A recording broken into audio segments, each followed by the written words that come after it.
I'm sure that all of you who are watching and listening to this have at some point in your life made a journey by plane. And you would not have expected that one of the most important and helpful pieces of spiritual advice would be given to you by the air hostess at the beginning of the journey. Can you remember what normally happens?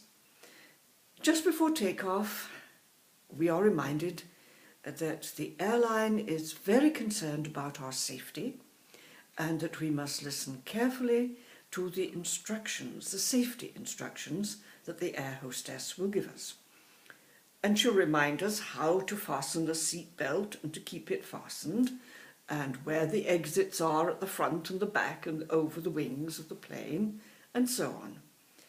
And then she'll say, comfortingly, that should the air pressure in the cabin of the plane fall, in which case we would all be dead, we don't need to worry, because straight from the panel above our heads would fall down a small yellow oxygen mask.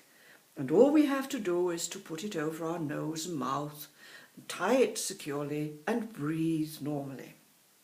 Wonderful. And we're safe. But the next piece of advice, in fact warning, is this great spiritual wisdom that I mentioned.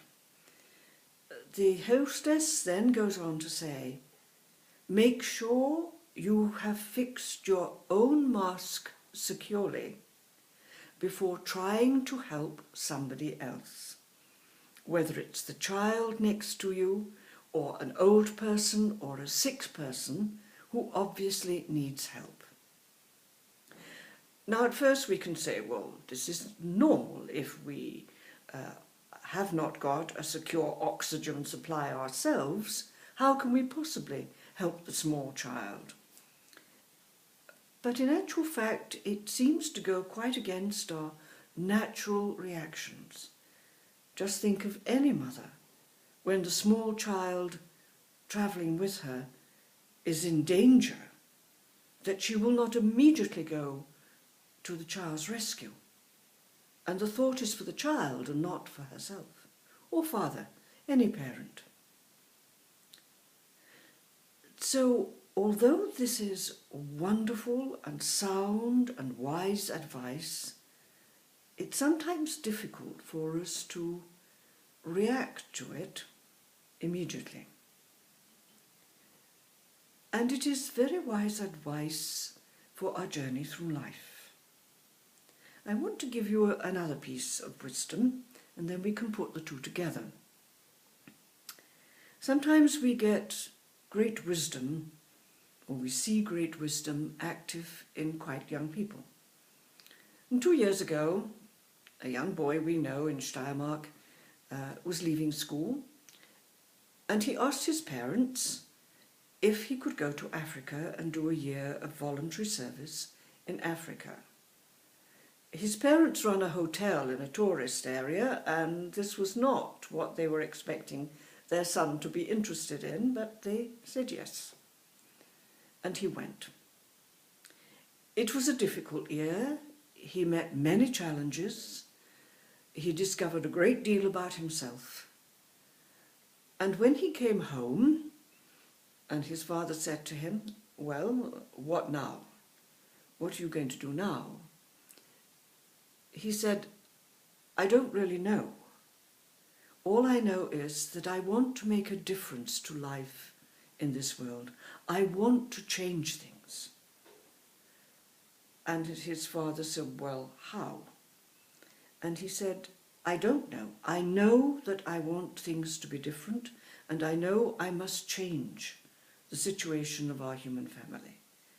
But it doesn't matter how.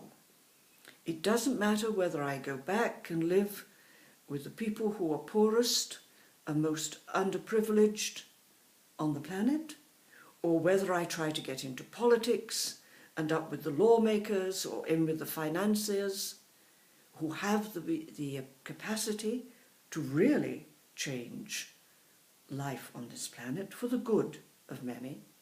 He said, it really doesn't matter where or what, but it matters that I do take the responsibility to change something, to change the abuse, to change the injustice, to bring peace and fullness of life.